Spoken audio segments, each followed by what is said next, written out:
Hello everyone, நான் மதன் கௌரி. ரொம்ப நாள் கழிச்சு நீங்களும் டைரக்டா பேச போறோம் அண்ட் ரியலி ஹாப்பி இந்த செஷன் நான் பண்றேன்னு. அண்ட் இந்த வீடியோ நம்ம பார்க்க போறது 20 கொஸ்டின்ஸ். மதன் கௌரியின் மாத வருமானம் என்ன அப்படிங்கிற கேள்வியில இருந்து, விக்கிபீடியாவை பத்தி பேசுறீங்களா அப்படிங்கிற கேள்வியில இருந்து, அண்ட் ஃபைனலி இருந்துகிட்டு உங்களுக்கு ஒரு ரேப் விக்டிமா கல்யாணம் பண்ணிக்க சொன்னா என்ன பண்ணுவீங்கிற பர்சனல் கொஸ்டின்ஸ் வரைக்கும் சோ மெனி கொஸ்டின்ஸ் எல்லாத்தையுமே டிஸ்கஸ் பண்ண போறோம். அண்ட் இது நம்ம சேனலை பத்தின டிஸ்கஷன்.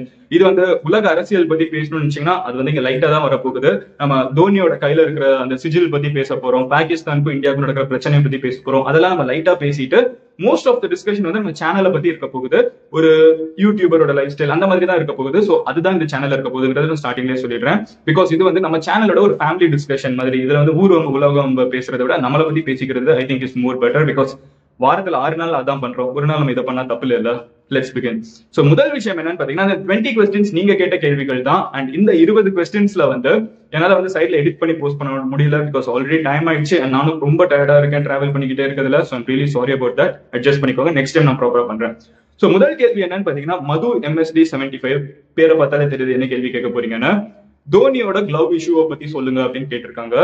ஐசிசி ஏன் இதை யூஸ் பண்ணக்கூடாதுன்னு சொல்றாங்க. ஐசிசியோட ரூல்ஸ் படி, அதாவது இன்னைக்கு நேற்றுக்கு எழுதின ரூல்ஸ் இல்ல, பல வருஷமா இருக்க ரூல்ஸ் படி, எந்த ஒரு தீவிரவாத அமைப்போட சிம்பலோ எந்த ஒரு ஆர்மியோட சிம்பலோ ஸ்போர்ட்ஸ்ல இருக்கக்கூடாது அப்படிங்கறத அவங்க பல வருஷமா இந்த ரூல் வச்சிருக்காங்க. இந்த ரூல் இப்ப தோனி உடைச்சதுனால இவங்க பண்ணக்கூடாது அப்படின்னு சொல்லிட்டு இருக்காங்க. இந்தியன் கிரிக்கெட் கிளப்ஸ் இருந்துகிட்டு இல்ல நான் அப்படிதான் பண்ணுவோம் அப்படின்னு சொல்லிட்டு இருக்காங்க. சோ இதுதான் இப்ப நடந்துட்டு இருக்க பிரச்சனை. நான் இதுல என்ன ஒப்பீனியன் இருக்குங்கிறத விட நீங்க இதுல என்ன நினைக்கிறீங்கிறத கமெண்ட்ல லீவ் பண்ணுங்க. இவங்க போடலாமா இல்ல கூடாதாங்கிறத கமெண்ட்ல லீவ் பண்ணுங்க. ரெண்டாவது கொஸ்டின் என்னன்னு பாத்தீங்கன்னா, அலோன் லவர் அப்படிங்கிறவங்க கேக்குறது, நீட்ல 2 பொண்ணுங்க சூசைட் பண்ணிக்கிட்டாங்களே, அதை பத்தி நீங்க என்ன நினைக்கிறீங்க? நீட்ல 2 பொண்ணுங்க சூசைட் பண்ணிக்கிட்டது ரொம்பவே சோகமான ஒரு விஷயம். பியாண்ட் நீட் நம்ம ஊர் இன்னும் மார்க்குக்கும் மெடிசன் சீட்டுக்கும் எவ்வளவு மதிப்பு வச்சிருக்காங்கன்னு தெரியுது. இந்த உலகத்துல டாக்டரும் என்ஜினியரும் மட்டும் தான் சக்சஸ்ஃபுல் ஆட்கள் நினைச்சிட்டு இருக்கிற ஒரு மிகப்பெரிய மூட நம்பிக்கை இருக்குது. தயவு செஞ்சு மார்க்குக்கும் வாழ்க்கையில நம்ம சாதிக்கிறதுக்கும் சம்மந்தம் இல்லை நம்ம என்னைக்கு புரிஞ்சுக்கிறோமோ அன்னைக்குதான் இந்த மரணம் அப்படிங்கிறது கம்மியாகும். இன்னைக்கு நீட்டா இருக்கும், நாளைக்கு வேற என்ட்ரன்ஸ் எக்ஸாமா இருக்க போகுது. பட் இந்த மார்க்குக்கும் வாழ்க்கைக்கும் சம்மந்தம் இருக்குன்னு நினைக்கிற ஒரு மிகப்பெரிய மூட நம்பிக்கையை அப்பா அம்மா தூக்கி போடணும். அப்போதான் இந்த மாதிரி மரணங்கள் கம்மியாகும்னு எனக்கு தோணுது. மூணாவது கொஸ்டின், ஐஸ்வர்யா அப்படிங்கிறவங்க கேட்கறது, முதல் இருந்த எம்ஜிக்கும் இப்போ இருக்கிற யூடியூப் ஸ்டார்ட் பண்ணதுக்கு அப்புறம் உள்ள டிஃபரெண்ட் என்ன? ரொம்ப மெச்சூர்டா இருக்க வேண்டியது இருக்கு. நான் பேசிக்கா எப்பவுமே ஒரு மெச்சூரிட்டியா இல்லாத ஒரு பையன் தான் சொல்லுவாங்க. பட் இப்போ கொஞ்சம் மெச்சூர்டா பிஹேவ் பண்ண வேண்டியது இருக்கு. ஃபோர்ஸ்ட் மெச்சூரிட்டி அப்படிங்கிற ஒரு விஷயம் இருக்கு. பட் ஐ திங்க் பாக்குறவங்களுக்கு அது ஐ திங்க் இட்ஸ் பெனிஃபிட்டிங். நாலாவது, டார்க் ஃபயர் லோகி அப்படிங்கிறவங்க கேட்கறது, ஜஸ்ட் ஃபார் ஃபன் தான் ப்ரோ. சப்போஸ் ஒரு ரேப் விக்டிம் கேர்ல மேரேஜ் பண்ற சிச்சுவேஷன் வந்தா என்ன செய்வீங்க? மேரேஜ் பண்ணுவேன். எனக்கு அந்த பொண்ணு உண்மையிலேயே பிடிச்சிருந்துச்சுன்னா அந்த பொண்ணை கல்யாணம் பண்ணுவேன். ஒரு பொண்ணு ரேப் விக்டிமா இருக்காங்கிறதுக்காகவோ இல்ல அந்த பொண்ணு ஆல்ரெடி உடலுறவு வச்சிருக்கிற ஒரு பொண்ணா இருக்காங்கிறதுக்காகவோ, அதாவது ஒரு வர்ஜினா இல்ல அப்படிங்கிறதுக்காகவோ ஒரு பொண்ணை ரிஜெக்ட் பண்ணோம்னா அது நம்மளை பத்தி தான் அதிகமா சொல்லுது அந்த பொண்ணை பத்தி சொல்றதை விட. பிகாஸ் ஒரு பையனை பத்தி நம்ம இப்படி யோசிக்கிறது இல்லை. கரெக்டா, கல்யாணம் பண்ணிக்க போற பையன் ஒரு வர்ஜினா இருக்கணும் அப்படின்னு சொல்லி பசங்க பொண்ணுங்க பெருசா யோசிக்கிறது கிடையாது. இல்ல அதை பத்தி நம்ம பெருசா டிஸ்கஸ் பண்றதே கிடையாது. இது ஒரு மிக தவறான ஒரு விஷயம் அப்படின்னு எனக்கு தோணுது. பிஜிலி ரமேஷ் சொல்ற மாதிரி இதுதான் தவறான செயல். பொண்ணா இருக்கட்டும் பையனா இருக்கட்டும், பாஸ்ட் அப்படிங்கிறது பாஸ்ட் இஸ் பாஸ்ட்ங்கிறது அதான் சொல்ல வராங்க. அதை வச்சுக்கிட்டு ஒருத்தவங்களோட பிரசன்ட ஜட்ஜ் பண்ணுவோம்னா அது நம்மளோட முட்டாள்தனமே தவிர அவங்க மேல இருக்கிற குறை கிடையாது. இங்க எல்லாருக்குமே ஒரு ஹிஸ்டரி இருக்கு. சில பேருக்கு வாய்ப்புகள் அமைஞ்சிருக்கு, சில பேருக்கு வாய்ப்புகள் அமையல, அவ்வளவுதான். இங்க எல்லாருக்குமே ஹிஸ்டரிங்கிறது ஒண்ணு இருக்குது, எல்லாருக்கும் பாஸ்ட் ரிலேஷன்ஷிப்ங்கிறது இருக்கு. இந்த உலகத்துல யாரும் ராமன் இல்லை, யாரும் சீதை இல்லைங்கிறது புரிஞ்சுக்கிறதுலாம் எல்லாமே இருக்குது, அவ்வளவுதான். உண்மையிலே ஒரு பொண்ணு எனக்கு பிடிச்சிருந்துச்சுன்னா அந்த பொண்ணு வெர்ஜினா இருந்தாலும் இல்லைனாலும், அந்த பொண்ணு ரேப் விக்டிமா இருந்தாலும் இல்லைனாலும் நான் கல்யாணம் பண்ணிட்டு தான் செய்வேன். அஞ்சாவது கொஸ்டின், ராம் பிரசாந்த் அப்படிங்கிறவங்க, do you have any competitor in YouTube? No, நான் தான் எனக்கு competition. An actor is only as good as his last movie அப்படின்னு சொல்லுவாங்க. ஒரு நடிகர் தனக்கு கடைசியா நடிச்ச படத்துல தான் எப்படி நடிச்சிருக்காங்களோ அதுதான் அவங்களோட கெப்பாசிட்டி அப்படின்னு சொல்லுவாங்க. ஒரு யூடியூபரா நான் கடைசியா பண்ண வீடியோ எப்படி இருக்கோ அதுதான் என்னோட கெப்பாசிட்டின்னு எனக்கு தோணும். எனக்கு காம்படிஷன் நான் தான், வேற யாரும் கிடையாது. ஆறாவது, ஜெயசூர்யா சூ, என்ன பேரு இது, யூடியூப்ல ஃபேமஸ் எப்படி ஆனீங்கன்னா சொல்லுங்க. ஐ திங்க் யதார்த்தமா இருக்கிறதுனால. நான் இப்போ ரீசெண்டா மும்பை போயிருந்தேன். டிக்டாக்ல ஒரு ஈவெண்ட்ல பார்ட்டிசிபேட் பண்றதுக்கு அவங்க இன்வைட் பண்ணியிருந்தாங்க. அங்க போயிருந்தப்பதான் கவனிச்சு, மத்தியானம் அடிக்கிற வெயிலுக்கு 4 மணிக்கு அங்க வந்தவங்க எல்லாமே இந்த டிக்டாக் செலிபிரிட்டிஸ் எல்லாம் இருக்காங்கல்ல, ஒரு 1 லட்சம் ஃபாலோவர்ஸ் இருக்கிறவங்க, 8 லட்சம் ஃபாலோவர்ஸ் இருக்கிறவங்க, அந்த மாதிரி இருக்கவங்க எல்லாம் சில பேர் அடிக்கிற வெயிலுக்கு கோட் போட்டுட்டு ஃபுல்லா மேக்கப் போட்டுட்டு பசங்க வராங்க, பொண்ணுங்க இருந்துட்டு எப்படி இப்படி எல்லாம் இருக்காங்க அப்படின்னா அவங்க யாரை பார்த்து வளர்றாங்க? சல்மான் கான், ஷாருக் கான். அவங்க என்ன பண்றாங்களோ அதை அவங்ககிட்ட ரெசிப்ரிகேட் பண்றாங்க. எதை பார்த்து வளர்றோமோ நம்ம அதுதான் செய்வோம். இப்போ நான் வந்து யாரா பாக்குறேன், நம்மளோட சினி ஆக்டர்ஸா இருக்கட்டும், அரசியல்வாதிகளா இருக்கட்டும், நம்ம என்னதான் உங்களை குறை சொன்னாலும் அவங்க எல்லாருக்கிட்டயுமே வந்து சிம்பிளிசிட்டி அப்படிங்கிற ஒரு விஷயம் இருக்கு. அதை நம்ம ஊர்ல அதிகமா மதிக்கிறோம். அதை பார்த்து வளர்றப்ப வந்து நம்ம அதை தான் இருக்கிறது செஞ்சுக்க தோணும். இப்ப நான் மும்பைல போய் வந்து நான் எப்பவும் போல ஒரு ஷர்ட் பேண்ட் போட்டு ஒரு செப்பல் போட்டு போய் இறங்குறப்ப நம்மள யாருமே மதிக்கல. நம்மளுக்கு யாருக்கும் முதல்ல எனக்கு தெரியாது. இருந்தாலும் நம்மள யாருமே இருந்துகிட்டு நான் இப்படி இருக்கான் அப்படின்னு வந்து மദ്രാசி அப்படிங்கிற மாதிரி ஒரு லுக்ல தான் பார்த்தாங்க. But it's okay, we are proud of who we are. நான் என்னைக்குமே என்னை மாதிரி இருக்கிறதுனால தான் நான் யூடியூப்ல ஃபேமஸ் இருக்கேன்னு தோணுது. என்னைக்குமே தலைக்கு எதையும் ஏத்துக்காம இருக்கிறது. என்னைக்கு நம்மளோட இந்த நம்பர்ஸ் எல்லாம் வந்து நம்மளுக்கு ஒரு நம்ம இவ்வளவு பெரிய ஆளு நம்ம தலைக்கு ஏறதோ அது தலகணம் அன்னைக்கு நாசமா போயிடும்னு தோணுது. ஸோ அதை மட்டும் ஏற விடாம இருக்கிறதுனால மக்களுக்கு என்ன பிடிச்சிருக்குன்னு எனக்கு தோணுது. 7வது கொஸ்டின் சுமித்ரா நாகராஜன் அப்படிங்கிறவங்க கேட்டது, செர்பியா மாதிரி வெளிநாட்டுல போறீங்களே, யூடியூப் சேனல்ல பணம் இவ்வளவு காசு வருமா? ஓகே, நிறைய பேர் கேட்டு இருக்குது YouTube income plus international travel. Serbia நான் போனதுக்கு உண்மையான ரீசன் என்ன தெரியுமாங்க? சரி, அதை சொல்றதுக்கு முன்னாடி யூடியூப் இன்கம் பத்தி சொல்லிடுறேன். YouTube income is not permanent. YouTube இன்கம்ங்கிறது நான் மட்டும் இல்ல, எந்த யூடியூபர்னாலும் சரி, குட்டி யூடியூபர்னாலும் சரி, பெரிய யூடியூபர்னாலும் சரி சொல்லவே மாட்டாங்க. சப்ஸ்கிரைபருக்கும் வியூஸுக்கும் இன்கம்க்கும் சம்மந்தமே கிடையாது. இது மூணுமே வந்து ப்ரொபோஷனலே கிடையாது. அதுக்கு ஒரு பெஸ்ட் எக்ஸாம்பிள் என்னன்னு பாத்தீங்கன்னா, உலகத்திலேயே அதிகமா சப்ஸ்கிரைப் பண்ணப்பட்ட சேனல் வந்து பியூடிபை அப்படிங்கிற ஒருத்தவங்களோட சேனல். இப்ப டி சீரிஸ், பட் பியூடிபை அப்படிங்கிற ஒரு இண்டிவிஜுவல் கிரியேட்டர் இருந்தாங்க. பட் அவங்க வந்து அதிகமா சம்பாதிச்ச யூடியூபர் லிஸ்ட்ல போன டைம் வந்து அவங்க டாப்ல வரல. அதுக்கு ஒரு குட்டி பையன் வந்து வந்திருந்தான். அவனுக்கு வந்து சப்ஸ்கிரைபர்ஸ் ரொம்ப கம்மி, பட் அவனோட வீடியோஸ்ல வந்து அட்வர்டைஸ்மெண்ட்ஸ் நிறைய வரும். ஸோ இந்த இன்கம் வந்து எப்படி வருதுங்கிறது வந்து is not based on views or subscribers. அது வந்து ரொம்பவே அன்பிரடிக்டபிளான ஒரு விஷயம். யார் சம்பாதிப்பாங்கன்னு யாருமே சொல்ல முடியாது. ஸோ அதனாலதான் வந்து யாருமே வந்து இதுதான் என் நம்பர் அப்படின்னு சொல்றது கிடையாது. எனக்கு 1 மில்லியன் வியூஸ் போய் 1 பைசா சம்பாதிக்காத வீடியோஸும் இருக்குது. 1 லட்சம் வியூஸ் போய் வந்து நான் 1000 ரூபாய் 2000 ரூபாய் 3000 ரூபாய் சம்பாதிச்ச வீடியோஸும் இருக்குது. ஸோ அது வந்து நம்ம எக்ஸாக்டா இதுதான் அப்படின்னு நம்ம சொல்லவே முடியாது. அதுதான் மிகப்பெரிய பிரச்சனையே. பட் உங்களுக்கு இன்னும் ஸ்பெசிஃபிக்கா கேட்டீங்கன்னா, ஒரு அட்வர்டைஸ்மெண்ட்டை ஸ்கிப் பண்ணாம பாத்தீங்கன்னா வந்து 0.0005 பைசா வந்து சம்பாதிக்க முடியும் அப்படின்னு சொல்லி வந்து எனக்கு யூடியூப்ல இருக்கிற சில பேர் வந்து எனக்கு சொன்ன மாதிரி ஒரு ஞாபகம். பட் இது எந்த அளவுக்கு இப்போ உண்மைன்னு எனக்கு தெரியல, பிகாஸ் யாருக்குமே தெரியாது. அதுதான் இப்போதைக்கு ஒரு மேட்டர். அண்ட் செர்பியா நான் ஏன் போன இன்டர்நேஷனல் டிராவல் அப்படின்னு கேட்டீங்கன்னா, யூரோப்லயே வந்து இந்தியாவை வந்து விசா எடுக்காம வெல்கம் பண்ற ஒரே கண்ட்ரி அதுதான். மத்த இடத்துக்குலாம் நம்ம போனோம்னா 10,000 ரூபாய் 20,000 ரூபாய் விசாக்கே செலவு பண்ணும். சோ இந்த விசா செலவெல்லாம் இல்லாம முடிஞ்ச அளவுக்கு கம்மியான செலவு போய் நம்ம எங்க கண்ட்ரில பார்க்க முடியுதுன்னு தான் நான் பார்த்தேன். அதனால தான் நான் செர்பியா போனேன். செர்பியால காசு ரொம்ப கம்மி. நம்மளோட 1 ரூபாய் வந்து அங்க 1.5 ரூபாய். சோ நம்மளோட வேல்யூ, ரூபீஸோட வேல்யூ அங்க அதிகம். சோ இந்த மாதிரி சில ரீசன்ஸ்னால தான் நான் செர்பியா போனேன், தவிர அதை தனி எதுவும் இல்ல. பட் அதெல்லாம் தனி அங்க ஒரு அழகான ஒரு கண்ட்ரிக்கு போனோம். நிறைய ஃப்ரெண்ட்ஸை மீட் பண்ணேன். I'm really happy about it. 8வது கொஸ்டின் என்னன்னு பாத்தீங்கன்னா, சௌந்தர்யா அப்படிங்கிறவங்க கேட்கறது, sometimes you give different names for your videos. Why man with periods for example. Muruganantham பத்தி பேசுறேன் அப்படின்னு சொல்லி மட்டும் போட்டிருந்தேன்னா எத்தனை பேர் வந்து பார்ப்பாங்க? மாட்டாங்க. ஒரு இன்ட்ரெஸ்டிங்கான ஒரு கேப்ஷன் கொடுக்குறப்போ பீப்புள் வந்து பாக்குறாங்க. மாச அட்வர்டைஸ்மெண்ட் வந்து நம்ம மேங்கோ ஜூஸ் மட்டும் சொல்லி விற்கலாம். அது ஒரு கிரேட்டான ஜூஸா இருக்கட்டும், பட் யாரும் வந்து வாங்க மாட்டாங்க. பட் அது ஒரு கட்ரினா கைஃபை போட்டு அதுக்கு ஒரு கலரான ஒரு ரேப்பை கொடுத்து அந்த மாதிரி வச்சதை வந்து வாங்குவாங்க. பேசிக்ஸ் ஆஃப் மார்க்கெட்டிங் அதுதான் நான் பண்றேன், தவிர அதை தாண்டி ஒன்றும் கிடையாது. அதுல ஒரு பெரிய தியரி எல்லாம் ஒன்றும் கிடையாது.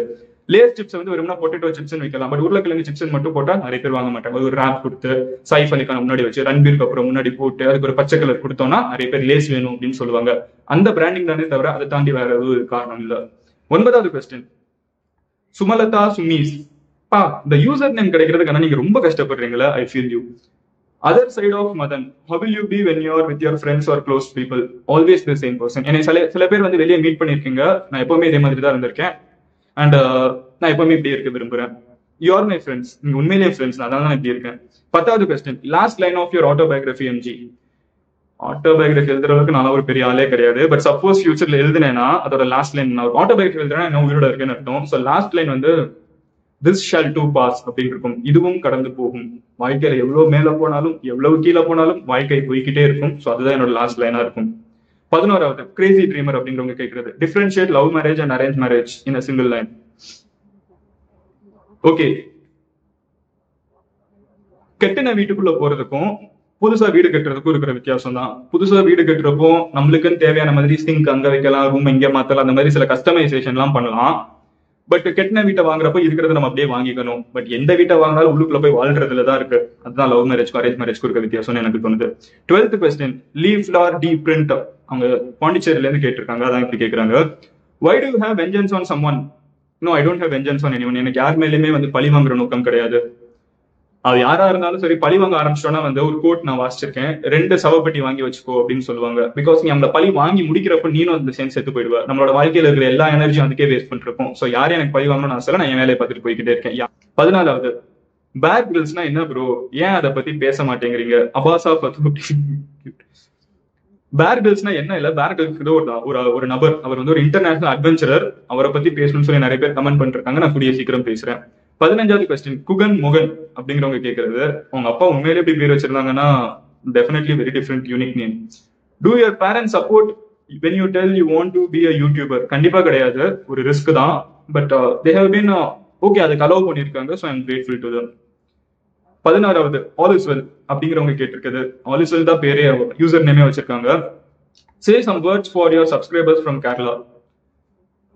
எனக்கு தமிழ்நாட்டுல பாப்பாங்கிறதே எனக்கு இன்னும் ஆச்சரியமா இருக்கு. பட் தமிழ்நாட்டை தாண்டி கேரளால இருந்து, கர்நாடகால இருந்து, மகாராஷ்டிரால இருந்து, ஆந்திரா, தெலுங்கானால இருந்து இன்னொரு மொழியை மதர் டங்கா வச்சிருக்காங்க தமிழ் வீடியோஸ் பாக்குறது. I'm really really happy and ரொம்ப நன்றி, நன்னி, தன்யவாதுலு, நமஸ்தே, சுக்ரியா எல்லாமே.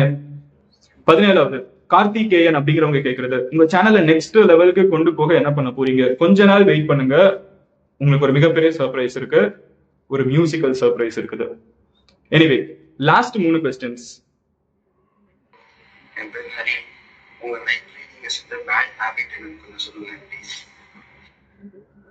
இன்னமும் இருக்கிற ஒரு கெட்ட பழக்கம்னா வந்து ஈஸியா நம்பிடுவேன். அது வந்து ஒரு ரொம்ப பெரிய தப்பான ஒரு விஷயம். அது வந்து யாரா இருந்தாலும் நம்ம ஈஸியா நம்பிடக்கூடாது. பட் அடுத்த கொஸ்டின்,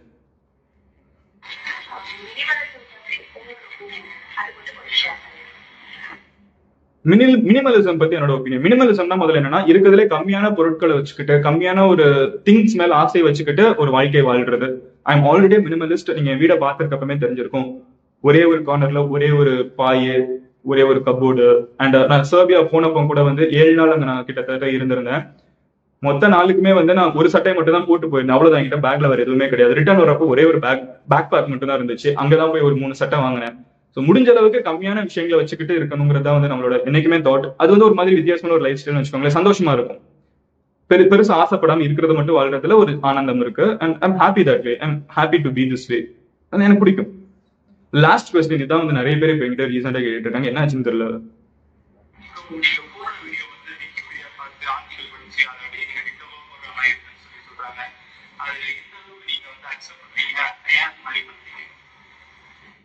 இது அடுத்தவங்க சொல்றதுக்கு முன்னாடி நான் முதல் வீடியோல இருந்தே சொல்லிட்டு தான் இருக்கேன். ஆமா, நான் ஆர்டிகல் பார்த்து விக்கிபீடியா பார்த்து தான் நான் பேசுறேன், நான் சொல்லிட்டு இருக்கேன். இதுல அடுத்தவங்க சொல்றதுக்கு என்ன இருக்குன்னு எனக்கு தெரியல. இதை யாருனாலும் பண்ணலாம் அப்படின்னு சொல்றவங்க கண்டிப்பா பண்ணுங்க. நானா தடுத்து நிறுத்திட்டு இருக்கேன் நீங்க பண்ணக்கூடாதுன்னு. ஏன் இவ்வளவு பெரிய பாலிடிக்ஸ் எனக்கு இதை பத்தி தெரியல.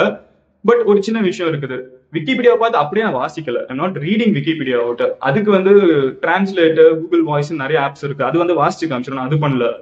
எக்ஸாமுக்கு நம்ம படிச்சுட்டு போறப்ப வந்து ஒரு புக்ல இருக்கிறத படிச்சுட்டு நம்ம அங்க போய் எக்ஸாம் எழுதுறோம். அதுதான் நான் பண்றேன். வாசிச்சுட்டு வந்து உங்ககிட்ட நான் வந்து என்னோட ஐடியாஸோட என்னோட ஸ்டைலோட சேர்த்து நான் சொல்றேன்.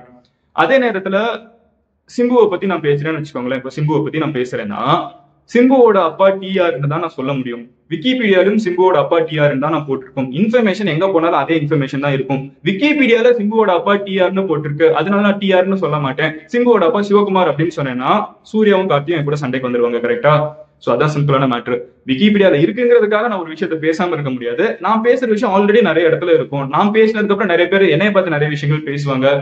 இன்ஃபர்மேஷன் எப்படி போனா என்ன, எப்படி போனா என்ன, நம்மளுக்கு பாக்குறவங்களுக்கு சந்தோஷமா இருக்காது, அவ்வளவுதானே மேட்ரு. எப்படி பண்ணா என்ன, யாருனாலும் பண்ணலாம், யாருனாலும் பண்ணட்டும், நான் என்ன வேணா நான் சொன்னேன். இதெல்லாம் போக சம்டைம்ஸ் வந்து இன்னொரு சேனல் நான் பார்ப்பேன். இப்போ இங்கிலீஷ்ல வந்து ஒரு சேனல்ல வந்து ஒரு பர்டிகுலர் வீடியோ வந்து பயங்கரமா வியூஸ் போயிருந்துச்சுன்னா, ஓகே இந்த கண்டென்ட் வந்து நல்லா இருக்கு, இதை நம்ம தமிழ்ல பண்ணனா நல்லா போகும்னு தெரிஞ்சிச்சுன்னா I will definitely do it. இதுல என்ன நெகட்டிவ் இருக்குன்னு எனக்கு தெரியல. நான் வந்து படத்தை எடுக்கல, நாட் இன் கிரியேட்டிவ் ஃபீல்டு. நான் வந்து ஒரு மூவியை டிரெக்ட் பண்ணி நான் காப்பி பண்ணல. இன்ஃபர்மேஷன் யாரு சொன்னாலும் இன்ஃபர்மேஷன் தான். யாராவது ஒருத்தர் நம்மளை கிரிட்டிசைஸ் பண்றாங்கன்னா இங்க யாருமே வந்து விமர்சனங்களுக்கு அப்பாற்பட்டவங்கன்னு கிடையாது. சோ தயவு செஞ்சு விமர்சிச்சாங்கன்னா ஓகே ஃபைன், நானே வந்து சம்டைம்ஸ் என்ஜாய் பண்ணுவேன். ஒரு ப்ராப்பரான ஒரு ட்ரால் சேனல் இருக்குன்னா எல்லாரும் ட்ரால் பண்ணாங்க, என்ன ட்ரால் பண்ண ஓகே ஃபைன், என்ன ட்ரால் பண்றாங்க, இட்ஸ் ஓகே நார்மல். நம்ம வந்து அந்த அளவுக்கு வளர்ந்துட்டோம்னு அர்த்தம். நெகட்டிவிட்டி இல்லைன்னா வந்து ஒருத்தன் வளரலன்னு அர்த்தம். சோ அது இருந்துட்டு போகுது. உங்களுக்கு ஆனா அதை பார்க்க பிடிக்கல, உங்களுக்கு ரொம்ப பர்சனலா நீங்க அஃபெக்ட் ஆக வேணாம். பட் சப்போஸ் அஃபெக்ட் ஆறீங்க அப்படின்னு யோசிச்சீங்கன்னா ரொம்ப சிம்பிள், வீடியோ கிட்ட நாட் இன்ட்ரெஸ்ட் கொடுத்துட்டு மூவ் ஆகிட்டே இருங்க. அந்த வீடியோ உங்களுக்கு வரவே வராது. போய் நீங்க சண்டை போட்டதுனால பிரயோஜனம் இல்லை. அவங்க வந்து வியூஸ்க்காக மட்டும் தான் அதை பண்றாங்க. அது உங்களுக்கும் தெரியும், அவங்களுக்கும் தெரியும், எனக்கும் தெரியும். யாருக்குமே வந்து வாய்க்கால் தகராறு கிடையாது. டைரக்டா வியூஸ் யூடியூப் அவ்வளவுதான், ஞாபகம் வச்சுக்கோங்க. So ignore negativity, move on towards positivity. So see you நாளைக்கு இன்னொரு வீடியோல. until then bye, Madan Gauri signing off. Love you all. Thanks for accepting me as your family. It means the world to me. என்னை உங்க குடும்பத்துல ஒருத்தனை ஏத்துக்கிட்டதுக்கு நன்றி. Cheers. Bye.